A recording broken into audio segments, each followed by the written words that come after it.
beginning on Bud Light. So amazing, but Wall Street finally woke up a little bit, not a ton here because, they're still very reluctant to actually say what happened. I'm telling you, this ESG stuff is so off the charts that they can't even figure out logical, and I mean really, really logical trades. When this all went down, I told you, I had a very good friend who said, I'm going out and I'm buying Molson Coors, shares of TAP. Now, I don't give stock advice here, but this very smart gentleman, and I thought, that makes sense, right? Because what are you going to see? You're going to see people transition. They're going to change their beer amid this boycott. And so in the span of the last month, we have seen shares of Bud, BUD is the ticker symbol for Anheuser-Busch, a multinational conglomerate. It's originally an American company, but it was bought by a Brazilian beer company back in 2008 for $52 billion. Anyway, shares of Bud have been just plunging.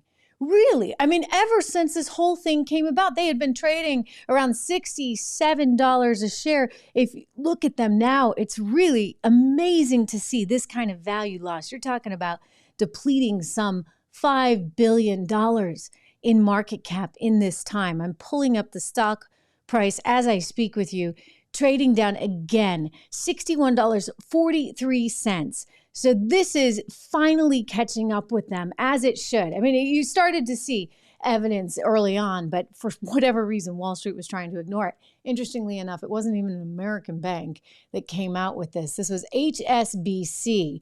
And HSBC, their analyst over there, global research analyst, said, quote, the lead up to this Bud Light crisis and the handling of it renews questions about whether AB can build a brand culture. You think? He goes on, it is unclear how ABI will reverse eroding U.S. volume and brand relevance and fix distributors' trust without leadership changes. What did I tell you? Just the other day, I said I would not be surprised if you saw the CEO ultimately lose the faith and trust of investors. This particular analyst says downgrade to hold. That's code for sell. Maybe not sell. Maybe he's willing to give him a little bit of a try here. Global progress mitigates U.S. risks. Further deleveraging supports 12% upside in our analysis. All right. So think about this. The latest numbers show that there is basically a speed up in the boycott, a speed up in the decline in sales numbers for Bud Light. Everybody's been diversifying their beer choice. It's like, I've got a great word for this. I'm going to tell you in a second because it's spreading to other beer brands that are owned by AB right now, Anheuser-Busch. But when you look at Molson Coors, they've got, say, Coors Light, they've got Miller Lite. Those have both gained 13% in sales respectively, while, what do you know, Bud Light's down 26%. So they were the number one beer. And what have they done? They've conceded market to these two other competitors, which are owned by the multinational beer conglomerate Molson Coors, ticker symbol TAP. So consequently, TAP's way up, Bud is way down. And here's what's really interesting. What did we all talk about? We talked about how there were many, many, many beers in the Anheuser-Busch stable, and that the company was absolutely positively risking losing those brands as well. And that's in fact what has happened. I mean, so many of you are like, I'm never going to have an AB product again. I'm out, right? And now Wall Street's finally recognizing that you guys mean business. It's like, look, we have opinions too.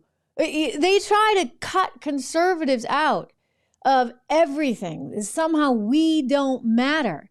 And yet an example like this really does prove and shows we do.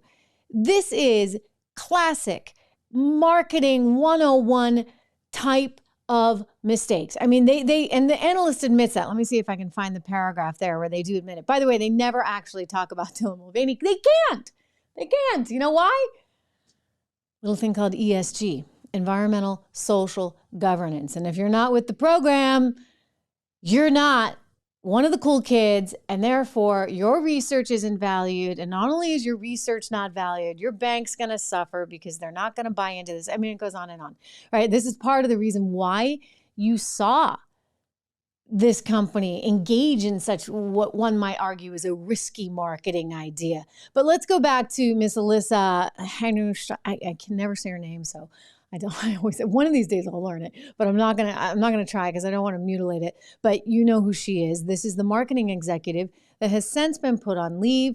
Her boss was put on leave, and yet this boycott won't go away. And it's because every time we hear this, we feel it. Listen. I'm a businesswoman. I had a really clear job to do when I took over Bud Light. And it was, this brand is in decline. It's been in decline for a really long time. And if we do not attract young drinkers to come and drink this brand, there will be no future for Bud Light. So I had this super clear mandate. It's like, we need to evolve and elevate this incredibly iconic brand. And what I brought to that was a belief in, okay, what does evolve and elevate mean? It means inclusivity. It means shifting the tone. It means having a campaign that's truly inclusive and feels lighter and brighter and different and appeals to women and to men. And representation is at sort of the heart of evolution. You've got to see people who reflect you in the work. And we had this hangover. I mean, Bud Light had been kind of a brand of fratty, kind of out of touch humor. And it was really important that we had another approach. Yeah, okay. Yeah. We've heard that. That other approach has cost her job and has cost her company $4-5 billion worth of market cap. And you know what?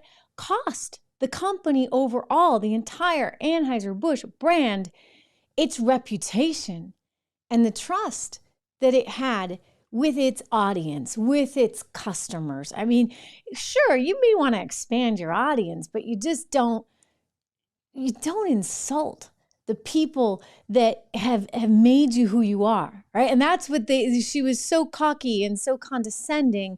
And I think that's what we're all responding to, because it's not right, but it's sort of the way things are right now. And I just wanted to point out that Wall Street's finally catching up with it. I mean, they're afraid. You can tell they're afraid to really say anything.